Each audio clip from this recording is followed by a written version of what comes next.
Navruzobod qishlog'idagi ozodlik manbasiga ko'ra, kasallangan qoramollar o'tdan zaharlangan. Qishloqda lager bor. O'sha lagerning yonida mollarni o'tlatadigan dala bor. O'sha joyda mollarini o'tlatgan odamlarning mollari kasallangan. Mollar oyoqda yura olmay qolgan. Keyin odamlar qassob chaqirib mollarini so'ydirdi. Ayrimlar mollarini davolatdi, dedi manba. Navro'zoboddagi qassoblardan birining ozodlikka aytishicha, kasallangan qoramoldan kamida 12 tasi so'yilgan. O'tgan shanba kuni meni uydan olib ketishdi. Yaqin atrofda kim qassob bo'lsa, hammasini Navro'zobodga olib kelishgan. Men o'zim ikkita sigir va bitta novvosni so'ydim. Uchalasining ham qoni qorayib ketgan edi.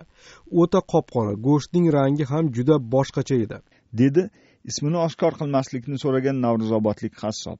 Yana bir navro'zobodlikning aytishicha, so'yilgan qoramollarning narxi 3 milliondan 5 million so'mgacha bo'lgan.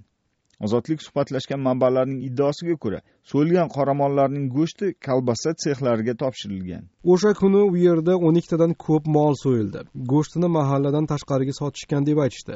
Birovlar kolbasaga topshirgan deyishdi. Yana birovlar bozorga go'shtga topshirgan, deya iddao qilishdi ozodlik manbalari.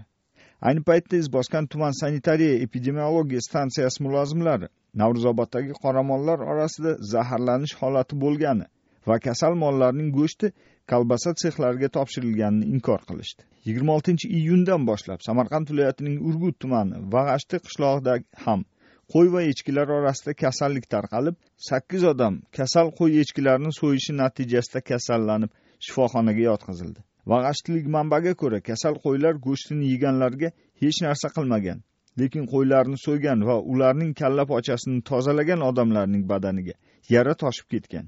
Urgutdan olingan so'nggi ma'lumotga ko'ra, hozircha bemorlarning kasali aniqlanmagan, lekin 4 kishining sog'ligi yaxshilanib shifoxonadan chiqqan.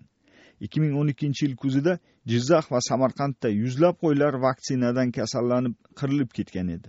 O'sha paytda ozodlik bilan mikrofonsiz suhbatlashgan Jizzax viloyati veterinariya boshqarmasi mutasaddisi noma'lum vaksina oqibatida xavfli shish kasali tarqalgani, ammo buning inson organizmiga jiddiy zarari yo'qligini aytgan edi.